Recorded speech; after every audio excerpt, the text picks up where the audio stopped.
श्री गणेशाय नमः। कार्तिक महात्म का 14वां अध्याय। हे राजन, इस प्रकार उसको धर्म पूर्वक राज्य करते देखकर देवता क्षुब्ध हो गए। उन्होंने देवादिदेव भगवान शंकर का मन ही मन स्मरण किया और कितने ही प्रकार की स्तुति की। भक्तों की कामना पूरी करने वाले शंकर जी ने नारद जी को बुलाकर देव कार्य करने की इच्छा से उनको देवपुरी भेजकर शंकर भक्त नारद भगवान शंकर की आज्ञा से देवपुरी में गए।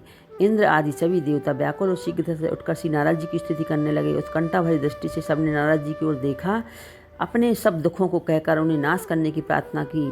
नारद जी ने कहा, मैं सब कुछ जानता हूँ, इसलिए अब मैं दैत्यराज जालंधर के पास जा रहा हूँ। ऐसा कर देवताओं को आश्वासन देकर श्रीमान नारद जालंधर की सभा में आए। जालंधर ने नारद जी के चरणों की पूजा कर हंसते हुए कहा, हे ब्राह्मण, कहिए आप कहाँ से आ रहे हैं और कहाँ कहाँ पर आपने क्या क्या देखा, यहाँ कैसे आए हैं? मेरे योग्य जो सेवा हो मुझे आज्ञा दीजिए।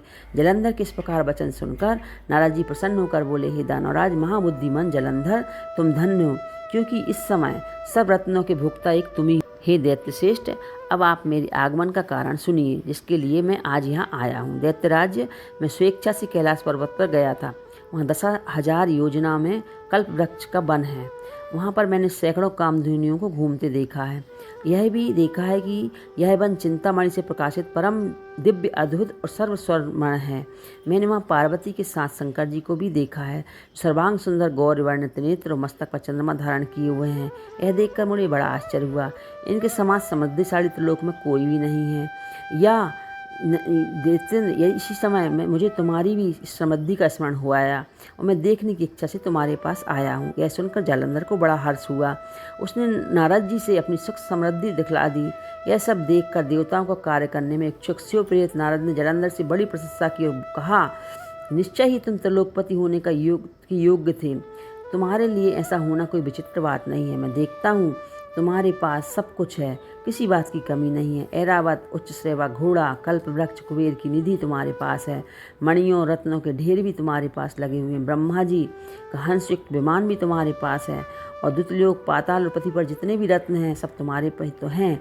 मैं तुम्हारे सब रत्नों के ऐश्वर्य देखकर बड़ा प्रसन्न हूँ, परंतु तुम्हारे पास स्त्री रत्न नहीं है, इसलिए तुम्हारा सब कुछ फीका है। तुमको स्त्री रत्न ग्रहण करो। नारद जी के इस प्रकार वचन सुनकर दैत्य काम से व्याकुल हो गया। उसने नारद जी को प्रणाम करके कहा, ऐसी स्त्री कहाँ मिलेगी जो सब रत्नों में श्रेष्ठ हो? यदि ऐसा रत्न कहीं मिले तो मुझे अवश्य लाऊंगा। देवर्षि नारद बोले, ऐसा रत्न तो कैलाश पर्वत और योगी शंकर के पास है। उनकी सर्वांग सुंदर पत्नी देवी पार्वती बहुत ही मनोहर हैं। उनके समान सुंदरी आज मैंने आज तक नहीं देखी। शंकर से बढ़कर समृद्धिमान दूसरा कोई नहीं है। उनकी इस रत्न की महिमा तीनों लोगों में कहीं पर भी नहीं है।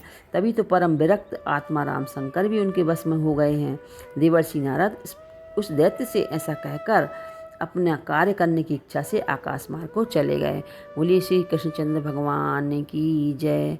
14वां अध्याय समाप्त।